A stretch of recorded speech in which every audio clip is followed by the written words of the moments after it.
Mga kapuso, nandito pa rin po tayo ngayon sa Manila North Port para sa ating bantay biyahe ngayong Martes Santo. At sa mga sandali pong ito, nakikita natin tuloy-tuloy po yung dating ng mga pasahero at habang umuusad nga po yung oras, papalapit dun sa biyahe mamayang alas 12:30 ng tanghali, ay mas nadaragdagan din po yung mga pasahero na dumarating dito sa concourse area.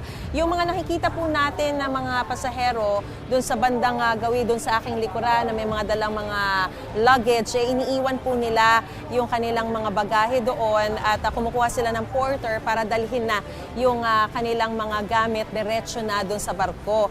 Pero yung iba naman na syempre may dagdag na bayad kasi yon, yung mga iba naman na pinipili na lang na wag nang magbayad, dinadala na nila on their own yung kanilang mga bagahe papasok doon sa may passenger terminal. May mga ilan-ilan din pong nag-aabang pa rin dito, may mga hinihintay o nagpapahangin muna bago pumunta, lumipat sa passenger terminal. Pero mayat-maya naman po yung paalala ng security rito na kung wala nang gagawin dito sa may concourse area ay lumipat na, pumunta na doon sa may passenger terminal dahil pagdating po doon, meron pa silang security check na kailangang pagdaanan and of course, mas maigi na rin daw na hindi nahihintayin yung mismong oras ng biyahe bago sila lumipat doon dahil baka mamaya matagalan pa, magkaroon ng aberya, baka magka-problema pa sila at maiwan sila ng barko. So mas maigi na nandun na sila sa mismong gate bago umalis yung kanilang mga barko at nandun na sila para hindi sila maiiwanan. Ano?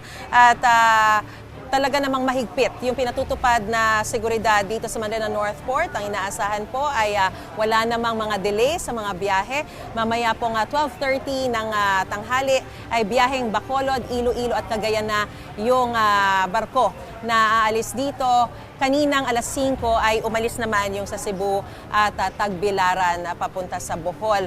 At sa mga susunod na araw ay meron pa rin pong biyahe pero sa Holy Thursday or Monday Thursday, suspended muna yung operation. Babalik po yung biyahe muli sa Biyernes Santo.